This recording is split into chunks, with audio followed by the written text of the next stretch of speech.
তো সুপ্রিয় দর্শক বন্ধুরা, সকলে কেমন আছেন? আশা করি সকলেই ভালো আছেন। আমি আমার বানানো খাঁচার কিছু ছবি ফেসবুকে পোস্ট করেছিলাম। সেখানে অনেকেই খাঁচা কিভাবে বানাই তার ভিডিও দেখতে চাইলেন, তাই সহসা এই ডেমো ভিডিওটি দিলাম। আগামী ভিডিওতে সুন্দরভাবে দেখাবো খাঁচা বানানোর সহজ পদ্ধতিটা, কিভাবে সাধারণ দুটো যন্ত্র দিয়ে বাড়িতেই বানাতে পারবেন পছন্দ মতো খাঁচাগুলো। আমি অনেক রকমের খাঁচা বানাই, যেমন কবুতর, টিয়া পাখি, ঘুঘু পাখি, ময়না পাখি বা ডাহুক পাখি, শালিক পাখি, খরগোশ, সবার জন্য আলাদা আলাদা বিভিন্ন স্টাইলে খাঁচা বানাই। আসলে বুঝতে পারিনি আপনারা খাঁচা বানানোর পদ্ধতিটা দেখতে এতই আগ্রহী হবেন, তাই অন্যান্য সব ভিডিও আপলোড করলেও খাঁচা বানানোর টিউটোরিয়ালটা আপলোড করা হয়নি। যাই হোক, মাফ করবেন, খুব শিগগির চেষ্টা করছি আপনাদের খুশি করতে।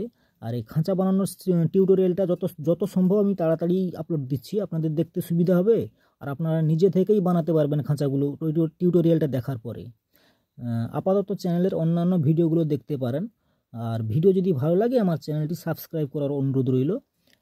বিভিন্ন পশু পাখির বাচ্চা কীভাবে পোষ মানাবেন, তাদের খাবার কি দেবেন, যত্ন কিভাবে নেবেন তার ভিডিও, বা বিভিন্ন ধরনের ফাঁদ, সিলিং শট, গুলতি বানানো, টার্গেট প্র্যাকটিস, রাবার, এইসব বিভিন্ন ভিডিও আমার চ্যানেলে পাবেন। আর আমার চ্যানেলটি বাচ্চাদের জন্য নয়। আর যদি এই সব ক্যাটাগরির ভিডিও কারো অপছন্দ হয় তবে এড়িয়ে চলুন। ভিডিওটি দেখার জন্য ধন্যবাদ। সকলে ভালো থাকবেন।